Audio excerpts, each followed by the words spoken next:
Hello friends, I am Bhani Ramdal. Welcome in online agriculture e-platform. Friends आज अपने start करने जा रहे हैं एग्रो फॉरेस्ट्री। देखिए आजकल जो एग्रीकल्चर कम्पिटिटिव एग्जाम है जिसमें एग्रो फॉरेस्ट्री और फॉरेस्ट्री का अच्छा खासा पार्ट आता है। कुछ जो कम्पिटिटिव एग्जाम है उनमें तो एक पर्टिकुलर एग्रो फॉरेस्ट्री और फॉरेस्ट्री का जो सिलेबस है वो एक प्रपोर्शन के साथ डाल दिया गया है। एग्रो फॉरेस्ट्री का मैटर है स्टूडेंट के लिए बहुत कम रहता है, या फिर आप यूट्यूब वगैरह पे जाएंगे या जो भी आप ई लर्निंग प्लेटफॉर्म यूज कर रहे हैं वहां पे एग्रो फॉरेस्ट्री का कम मैटर मिलता है। रीजन क्या है? क्योंकि अभी अभी इसको जो कम्पिटिटिव एग्जाम है रिसेंटली इसको ऐड किया गया है कम्पिटिटिव एग्जाम में, जैसे प्री पीजी का एग्जाम है या फिर बैंक का एग्जाम है, तो एग्रो फॉरेस्ट्री और फॉरेस्ट्री से अच्छे खासे क्वेश्चन आ जाते हैं और आपको ज्यादा लेंथी पढ़ना नहीं पड़ता है, लेकिन आपको एक अच्छा कंटेंट जरूर देखना होगा यहाँ पर। तो अपने इसी बेस से स्टार्ट करें एग्रो फॉरेस्ट्री और उसके बाद हम डिस्कस करेंगे फॉरेस्ट्री से, ठीक है। तो सबसे पहले हम बात करें एग्रो फॉरेस्ट्री, हम इसके साइंटिफिक डेफिनेशन की तरफ चलेंगे। Before scientific definition I will say general means of agro forestry. देखो एग्रो फॉरेस्ट्री का जो जनरल मीन क्या है, यानी सामान्य इसका अर्थ क्या है। अब आप यहाँ देखिए, यहाँ लिखा हुआ है एग्रो प्लस फॉरेस्ट्री ना, एक तरह से ये पूरा नाम है एग्रो फॉरेस्ट्री। अगर हम इसको तोड़ना चाहें तो एग्रो प्लस फॉरेस्ट्री, एग्रो बोले तो एग्रीकल्चर और फॉरेस्ट्री बोले तो वानिकी के ना, जंगल हो गया, फॉरेस्ट हो गया। यहाँ पर एग्रो फॉरेस्ट्री का आप अगर सिंपली मीन्स निकालना चाहे तो यहाँ पर इसका सिंपली मीन्स रहेगा कि आप क्रॉप प्रोडक्शन के साथ साथ ट्री भी लगाते हैं, ट्री भी ग्रो करते हैं। पर्टिकुलर जो फॉरेस्ट ट्री है या जो सिल्वीकल्चर ट्री है उनको ग्रो करते हैं, तो इनका जो कॉम्बिनेशन होता है उसको अपने क्या बोल देंगे, agro forestry. Forest tree grow in crops is known as agro forestry. अगर आप इस सिंपल मीन्स की तरफ करते हैं ना, सिल्वीकल्चर ट्री ग्रो कर देते हैं क्रॉप प्रोडक्ट, हाँ उसके लिए हमारा कोई ऑब्जेक्ट है, हमारा कोई टारगेट है, इसलिए हम ग्रो कर रहे हैं, वहां से भी कुछ बेनिफिट्स निकालेंगे। लेकिन वो कौन कौन से बेनिफिट्स है या किस किस तरह से उनको ग्रो किया जाता है वही तो अपने को सारी की सारी यहाँ पर स्टडी करनी है। वो अगर हम पहली स्लाइड पे डिस्कस करने लगे तो हम डेफिनेशन तक भी प्रॉपर एक बार नहीं पहुंच पाएंगे। तो मैंने यहाँ क्या बताया, सिंपल जो मीन्स बताया, क्रॉप प्रोडक्शन के साथ साथ आप फॉरेस्ट्री है उनको भी ग्रो करते हैं तो उनको क्या बोल देंगे, अपने एग्रो फॉरेस्ट्री बोल दिया जाता है।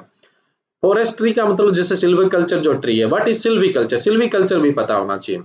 जनरली सिल्वीकल्चर जो वर्ड है वो लैटिन वर्ड है, ठीक है।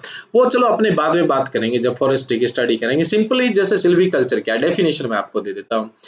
Silviculture is the art and science of controlling the establishment, growth, composition, health and quality of forest and woodland to meet the diverse need and the value of the land owners and society, such as the wildlife habitat, timber, water resources, restoration and the recreation on a sustainable basis। देखो ये बड़ी शानदार definition है, USDA United state department of agriculture द्वारा दी गई definition है। देखो इसमें क्या बोला, silviculture is the art and science.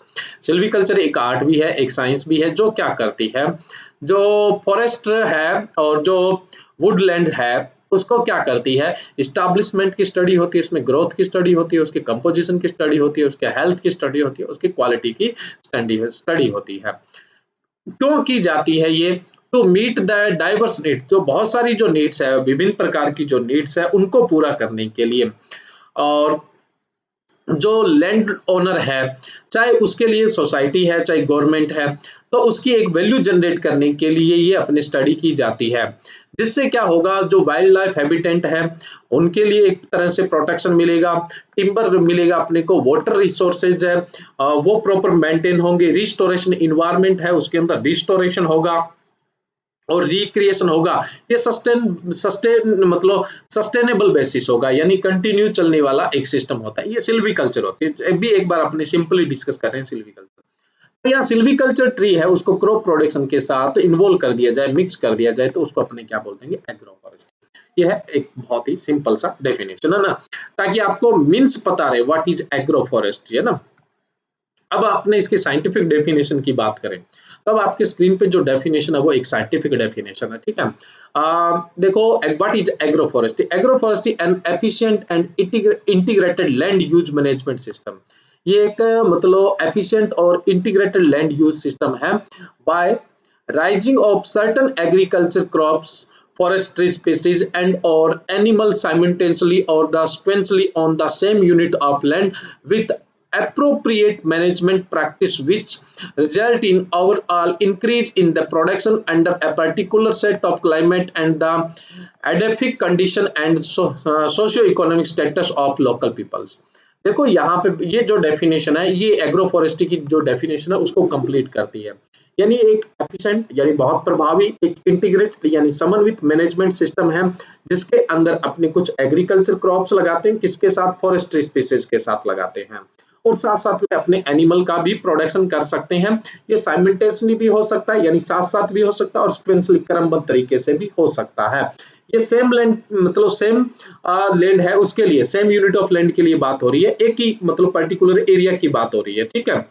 इससे अपने क्या है, इसको इन कंपोनेंट्स को जैसे क्रॉप्स, फॉरेस्ट्री और जैसे एनिमल वगैरह है ना, उसमें चाहे वो अपने केटल का डोमेस्टिकेशन कर रहे हैं, पोल्ट्री कर रहे हैं, एपीकल्चर है, सेरिकल्चर, कुछ भी अपने साथ में प्रैक्टिस ले रहे हैं, तो उनको इस तरह से अपने मैनेजमेंट करेंगे, उनका इस तरह से उनका प्रबंधन करेंगे ताकि हमें हाई प्रोडक्शन मिले, ठीक है।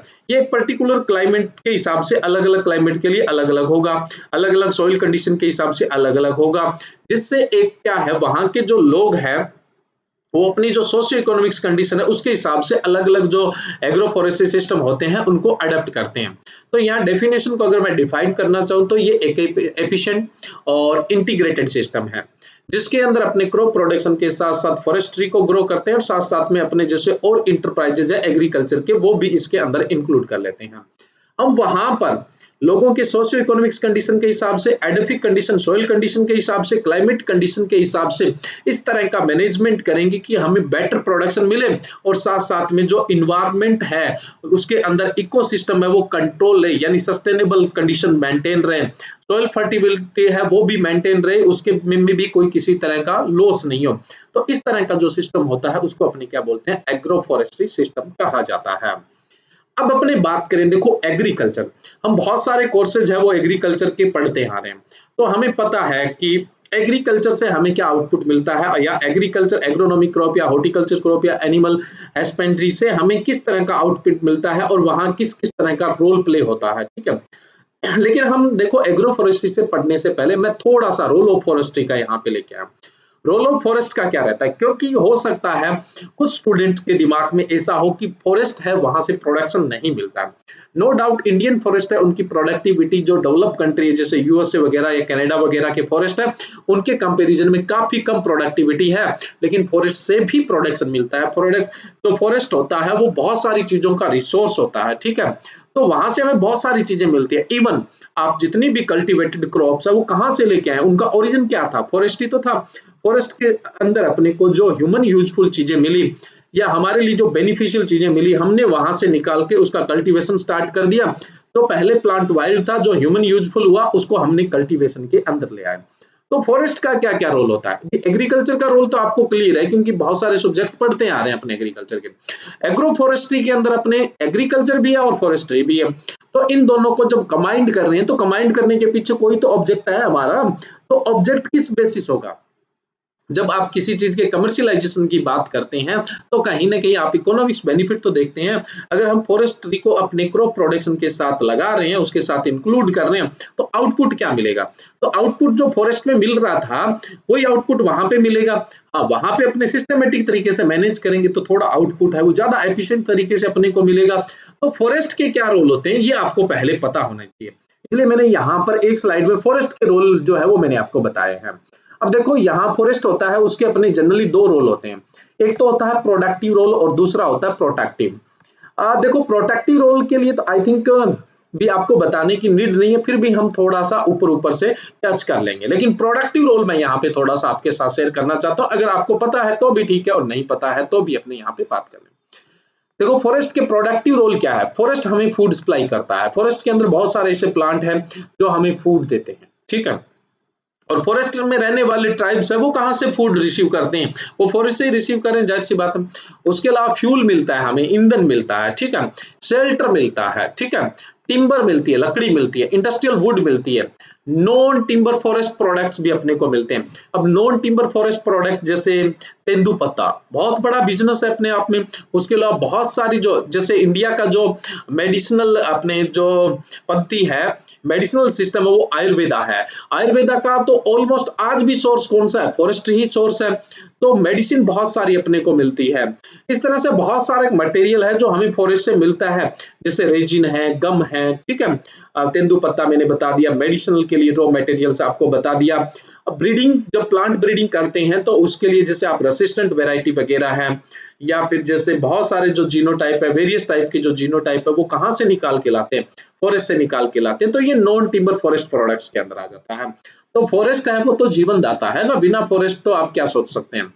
आज की जो सबसे बड़ी प्रॉब्लम है वो यही है कि प्लांटेशन का एरिया कम होता जा रहा है, जिससे हम ग्लोबल वार्मिंग से जूझते जा रहे हैं।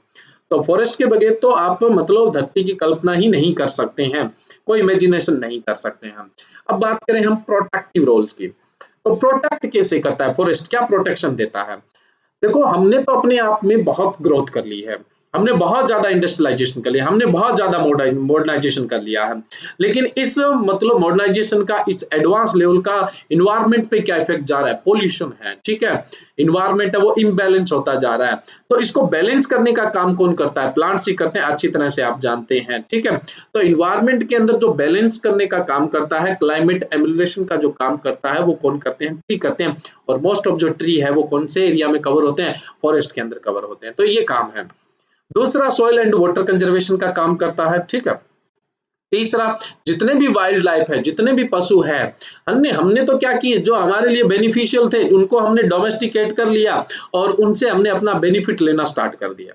लेकिन बाकी एनिमल है वो कहाँ जाएंगे। और अगर बाकी एनिमल खत्म हो जाते हैं तो पूरा इकोसिस्टम ही खत्म हो जाएगा, पूरा जो अर्थ है वो भी अपना क्या हो जाएगा, डिस्ट्रॉय हो जाएगा। तो इकोसिस्टम बैलेंस रहना बहुत जरूरी है, इसमें हर एक अपना ऑर्गेनिज्म का रोल होता है। अगर रोल नहीं होता तो देखो, टाइगर है वो अटैक करता है लोगों पे, फिर भी हम उसको जाकर प्रोटेक्ट कर रहे हैं।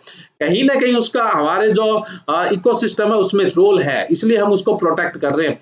तो ये जो फॉरेस्ट है, ये वाइल्ड लाइफ, जो भी जंगली जीव वगैरह है, उनके लिए उनका घर है, उनका आवास है, उनको क्या देता है, वो शेल्टर देता है। तो ये फॉरेस्ट के रोल है। अब वहां से जब हम कोई ट्री अपने क्रॉप्स के साथ ग्रो करेंगे तो जाहिर सी बात है वहां हमें इनमें से कोई ना कोई हमारा ऑब्जेक्ट रहेगा उसको लाने का, कोई ना कोई ऑब्जेक्ट रहेगा, और वो इस तरह का प्रोडक्शन देगा। जहां फॉरेस्ट में दे रहा था वो सेम यहाँ पे भी अपनी जो प्रोडक्शन है वो तो देने ही देने वाला है। तो ये अपने एग्रो फॉरेस्ट्री पढ़ने से पहले आपको रोल ऑफ फॉरेस्ट जानना बहुत जरूरी था ना। नेक्स्ट अब अपने बात करते हैं एग्रो फॉरेस्ट्री सिस्टम। अब देखो, एग्रो फॉरेस्ट्री सिस्टम कौन कौन से है। सबसे पहले मैं बात करूं इनका, जब अपने classification, if we are going to classify agroforestry system, we can classify in 4 parts. First one is textual basis, second one is functional basis, and third one is socio economics basis, and fourth one is ecological basis. कहने का मतलब जो agroforestry system है, कृषि वानिकी जो पद्धति है, उसको हम 4 पार्ट में डिवाइड कर सकते हैं। एक तो होते हैं स्ट्रक्चरल बेसिस यानी संरचना के आधार पे, दूसरे हैं फंक्शनल बेसिस इनके कार्य के आधार पर, third one is socio economics यानी सामाजिक आर्थिक आधार पर, और थर्ड होता है इकोलॉजिकल यानी पारिस्थितिकी के आधार पर। तो सबसे पहले मैं बात करूं जैसे स्ट्रक्चरल बेसिस, यहाँ पे एक अपना मोटा मोटा व्यू लेके चलते हैं, उसके बाद हम वन बाय वन डिस्कस करते जाएंगे, ठीक है। तो वन बाय वन डिस्कस है वो बाद में करेंगे, एक बार हम मोटा मोटा सा क्लासिफिकेशन ले लेते हैं जिससे आपको समझ में आ जाए। सबसे पहला जो स्ट्रक्चरल बेसिस है, इसको हम फर्दर फिर 2 पार्ट्स के अंदर क्लासिफाई कर देते हैं। We can further classify structural basis agroforestry system in 2 parts. First one is nature of components and second one is arrangement of components.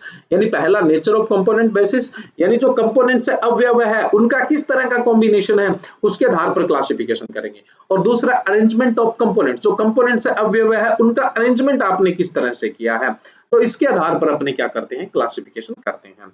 तो सबसे पहले मैं बात करूं nature of component। Nature of components देखो, सिंपल, आप एक चीज ध्यान रखिए, आपके फार्म पे एग्रोनॉमी क्रॉप हो सकती है जिसके लिए आप वर्ड यूज करते हो एग्री, ठीक है। एग्रोनॉमी क्रॉप आप अच्छी तरह जानते हो, पहले भी पढ़ा चुके हैं, अगर वो नहीं जानते फिर एग्रो फॉरेस्ट्री कैसे समझ पाएंगे, है ना। नेक्स्ट, अपने एग्रीकल्चर जो क्रॉप होती है उनके लिए वर्ड यूज करते हैं एग्री। हॉर्टिकल्चर क्रॉप होती है उनके लिए वर्ड यूज करेंगे अपने एग्रो फॉरेस्ट्री सिस्टम के अंदर हॉर्टी, और जो ट्री है उनके लिए अपने वर्ड यूज करेंगे सिल्वी, ठीक है। और अगर हम पशुपालन साथ में ले रहे हैं, एनिमल प्रोडक्शन साथ में ले रहे हैं, तो उनके लिए अपने ग्रासलैंड वगैरह तैयार करते हैं, तो उसके लिए वर्ड यूज करेंगे पास्चरल। अब अगर इनका अरेंजमेंट आपस में देखें, इनको हम जिस रूप में शामिल करेंगे उस हिसाब से उसकी फॉर सिस्टम का नाम हो जाएगा। सिंपली अब आप मेरे हिसाब से समझ गए, agri silviculture system. Agri silvi का मतलब एग्रोनॉमिक क्रॉप के साथ साथ सिल्वीकल्चर ट्री को हमने ग्रो कर दिया, वो एग्री सिल्वी है, बस सिंपल है ना, एग्री सिल्वी हो गया। दूसरा है जैसे silvipastoral system. What is silvipastoral system? याद मैंने बताया था, सिल्वी का मतलब फॉरेस्ट्री के साथ साथ उसमें आप ग्रासेस भी लगा देते हो फोडर पर्पस से या पशुओं के ग्रेजिंग के हिसाब से, पशुओं को खिलाने के चराने के हिसाब से। तो ऐसा जो सिस्टम जिसके अंदर हमने क्या किया है, ट्री इन्वॉल्व किया है और ग्रासेस इन्वॉल्व किए यानी फोडर इन्वॉल्व किया, तो उसको हम क्या बोल देंगे, सिल्वी पास्चरल सिस्टम बोल देंगे। उसके अलावा जैसे मैं बात करूं एग्री सिल्वी पास्चरल सिस्टम, यानी हमने एग्रोनॉमिक क्रॉप्स को भी ग्रो किया है, साथ में हमने क्या किया है, यहाँ सिल्वीकल्चर ट्री को भी ग्रो किया और साथ में हमने ग्रासेज या फोडर भी लगाया। तो एग्री भी लगाया है और सिल्वी भी लगाया और पास्चरल भी लगाया। और भी सिस्टम हो सकते हैं, अदर सिस्टम, जैसे हो सकता है एग्री होर्टी सिल्वी पास्चरल सिस्टम, हो सकता है एग्रोनॉमिक क्रॉप आपने न लगाई हो, होर्टी सिल्वी पास्चरल सिस्टम हो सकता है, होर्टी पास्चरल सिस्टम हो सकता है, होर्टी सिल्वी सिस्टम हो सकता है। तो जो भी नाम दे दे आपको, तो आप पता होना चाहिए एग्री वर्ड आया एग्रोनॉमिक क्रॉप के लिए, होर्टी वर्ड आया हॉर्टिकल्चर क्रॉप्स के लिए, सिल्वी कल्चर आया फॉरेस्ट्री के लिए और पास्चरल जो सिस्टम आया वो आया ग्रासेस या फोडर के लिए आया। तो इसके आधार पे आपको कैसा भी नाम दे दे और आपको बोल दे कि इसमें कौन कौन से कंपोनेंट्स है, तो आप कंपोनेंट्स बता सकते हैं। या फिर आपको बोल दिया जी ये एग्रोनॉमिक क्रॉप हो या इसके साथ ये ग्रो किया जा रहा है, बताइए कौन सा सिस्टम है। तो इन चार जो मैंने बात लिखी है, एग्री वर्ड होगा एग्रोनॉमिक क्रॉप के लिए, होर्टी वर्ड होगा हॉर्टिकल्चर क्रॉप्स के लिए, सिल्वी वर्ड होगा फॉरेस्ट्री के लिए और पास्चरल जो वर्ड है वो फोडर या ग्रासेस के लिए होगा।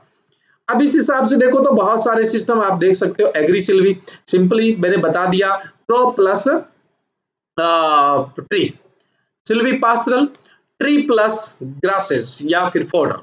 Agree Silvi पास्चरल means crops tree और ग्रासेस या फोडर।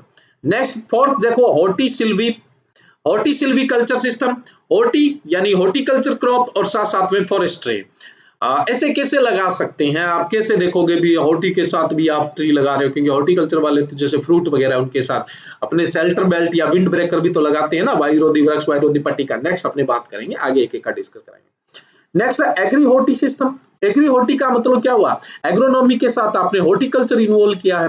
जैसे आपने देखा होगा ऑर्चार्ड के अंदर अपने क्या करते हैं, नीचे कोई क्रॉप ग्रो कर लेते हैं खाली सीजन में, तो वो एग्री हॉर्टी सिस्टम हो जाएगा। Agri horti silvi, agri horti silvi का मतलब क्या होता है, इसके अंदर आपने क्या इन्वॉल्व किया है, एग्रोनॉमिक क्रॉप, हॉर्टिकल्चर क्रॉप और सिल्वीकल्चर ट्री इन्वॉल्व किया है। ऐसा भी हो सकता था एग्री हॉर्टी सिल्वी पास्चरल सिस्टम, जिसमें आपने चारों ही चीजें इन्वॉल्व कर दी। तो जितने मर्जी आप सिस्टम बिल्ड कर सकते हैं इन चार नाम के आधार पर, है ना, तो सोचने की जरूरत नहीं है। उसके अलावा हम बात करेंगे मल्टीपर्पज फॉरेस्ट्री प्रोडक्शन की भी।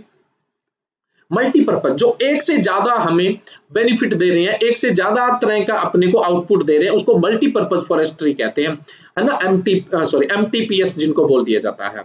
जैसे मान लो कोई फॉरेस्ट्री है, उसको हमने क्या किया, आपने एग्रोनॉमिक क्रॉप के साथ लगाया, उससे अपने को सेड मिल रही है, टिम्बर मिल रहा है और गम मिल रहा है, कई चीजें मिल रही है ना। तो इस तरह के जो ट्री अपने लगाते हैं उनको मल्टीपर्पज फॉरेस्ट्री बोलते हैं।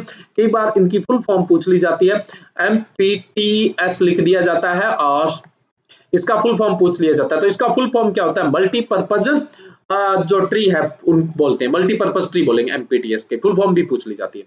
उसके अलावा हम बात करें एपीकल्चर विथ ट्री।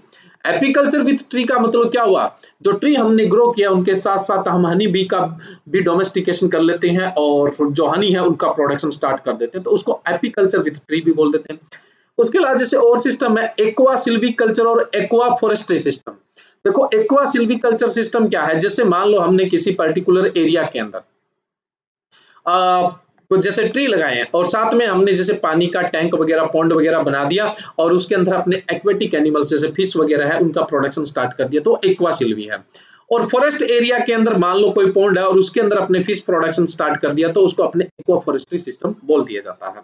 उसके अलावा agri silvi, aquaculture. Agri silvi aquaculture का मतलब आपने क्या किया, अपना फार्म डिजाइन किया, उसके अंदर आपने वाटर के लिए तो टैंक बना रखा है, बाकी आप क्रॉप प्रोडक्शन कर रहे हैं और साथ साथ में उसमें ट्री भी लगा रखे हैं।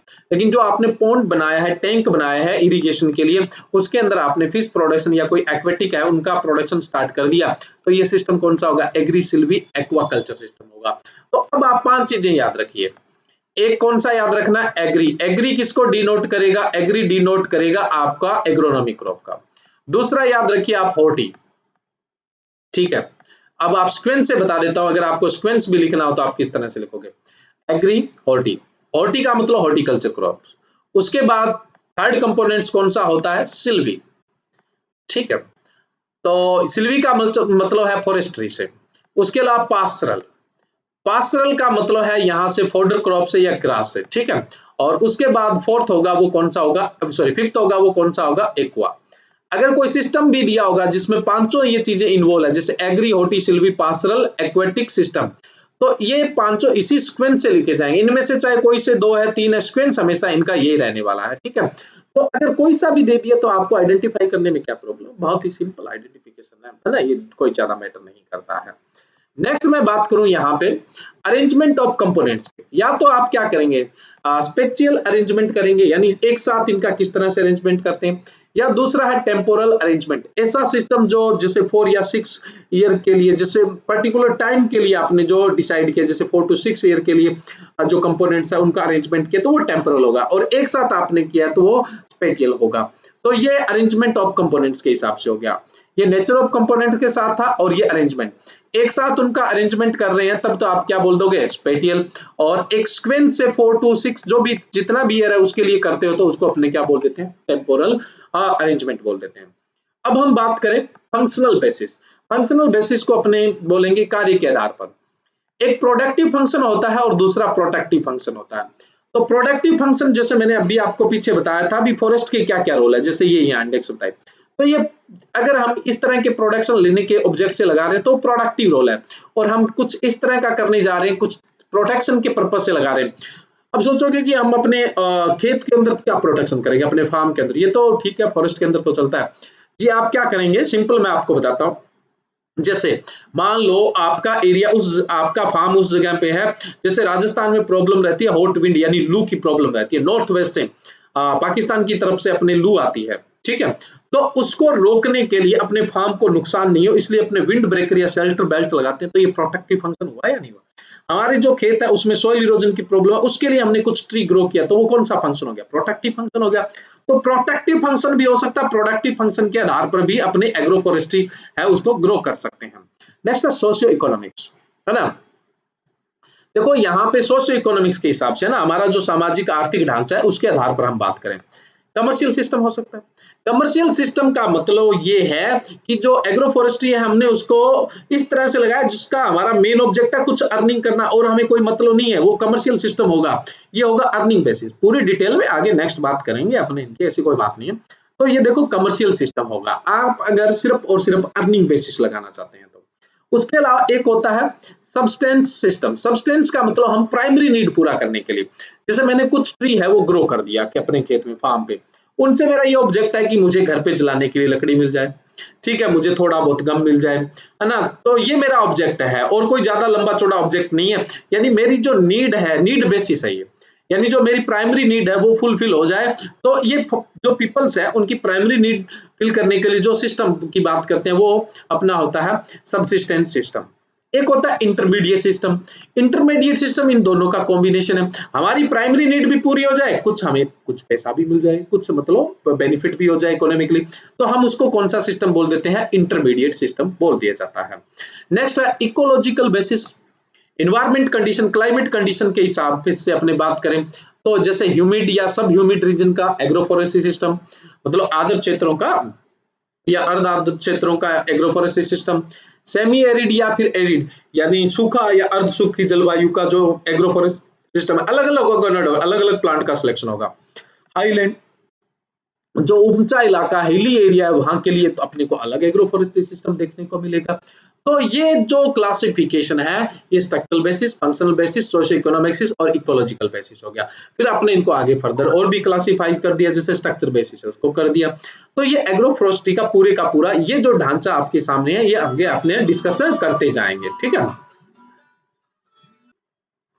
अब देखो थोड़ा सा यहाँ मैंने ग्राफिकली शो करने की कोशिश की इंटररिलेशनशिप। एक हमारा फॉरेस्ट्री पार्ट है, दूसरा पार्ट है एग्रीकल्चर है, तीसरा एनिमल हस्बेंड्री है, ठीक है। जितने भी पार्ट है आप इन सबको मेंशन कर सकते हैं।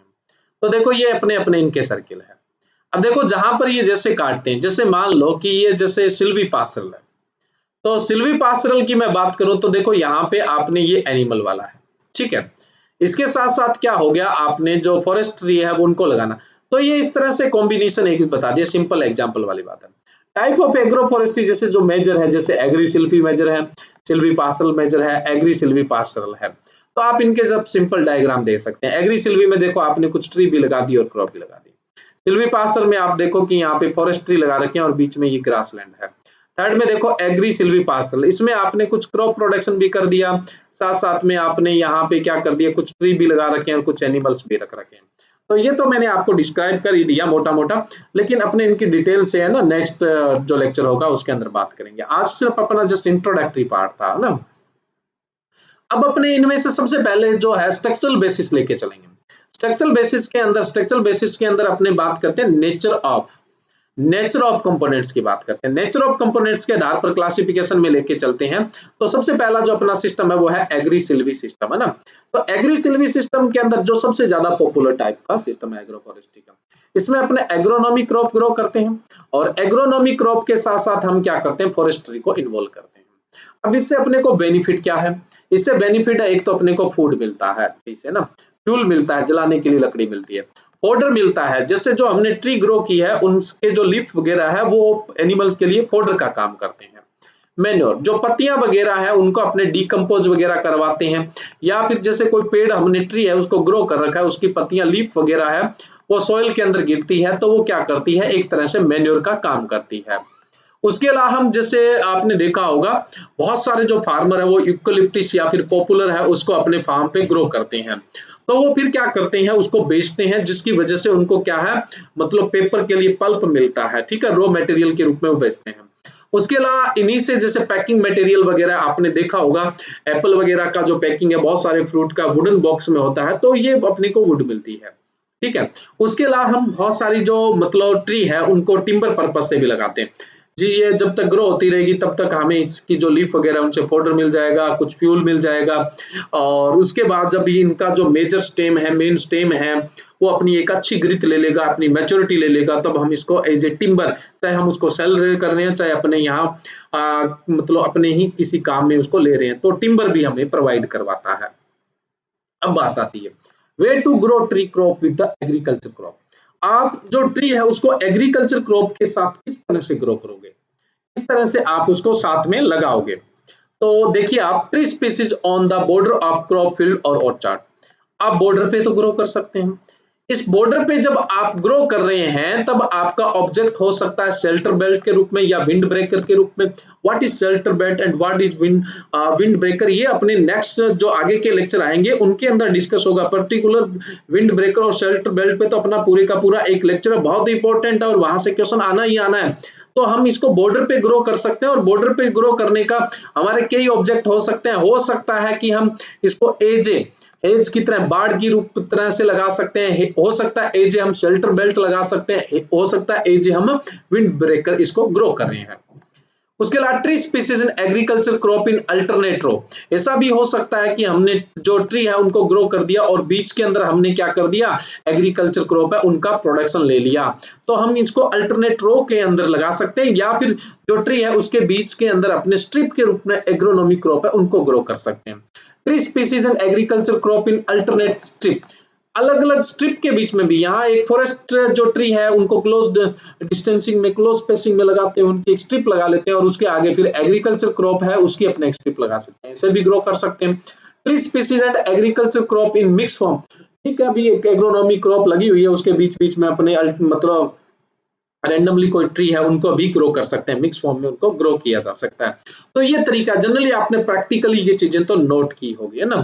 तो और जो आगे की बातें हैं, जो आगे के अपने फॉरेस्ट एग्रो फॉरेस्ट्री सिस्टम है, उनका नेक्स्ट लेक्चर के अंदर डिस्कस करेंगे। ये तो मैंने जो लास्ट स्लाइड जो आपको करवाई है, अगले लेक्चर से मैं फिर से स्टार्ट करूंगा, एग्री सिल्वी सिस्टम से फिर से अपने नेक्स्ट लेक्चर में स्टार्ट करेंगे। लेकिन यहाँ पे थोड़ा सा बताने का ये ऑब्जेक्ट बन रहा था कि एग्रो फॉरेस्ट्री बहुत ही इजी टॉपिक है, जिसको आप बहुत अच्छे से सिंपली पढ़ सकते हैं और अच्छे मार्क्स गेन कर सकते हैं। जब आप फॉरेस्ट्री में जाओगे तब थोड़ी सी आपको डिफिकल्टी आने वाली है, क्योंकि फॉरेस्ट्री थोड़ा टफ सब्जेक्ट रहेगा, क्योंकि जनरल बिहेवियर में नहीं होता स्टूडेंट के, एग्रीकल्चर वाले स्टूडेंट जो फॉरेस्ट्री के स्टूडेंट है, नो डाउट उनको किसी तरह की कोई प्रॉब्लम नहीं है। उनको तो जितना फॉरेस्ट्री कॉम्पिटिटिव एग्जाम में मांगा जाता है उससे कहीं ज्यादा फॉरेस्ट्री आता है, ठीक है। लेकिन हम एक नॉर्मल जो स्टूडेंट है उनके लिए बात करते हैं। तो आज का लेक्चर अपना कंप्लीट होता है। Thank you.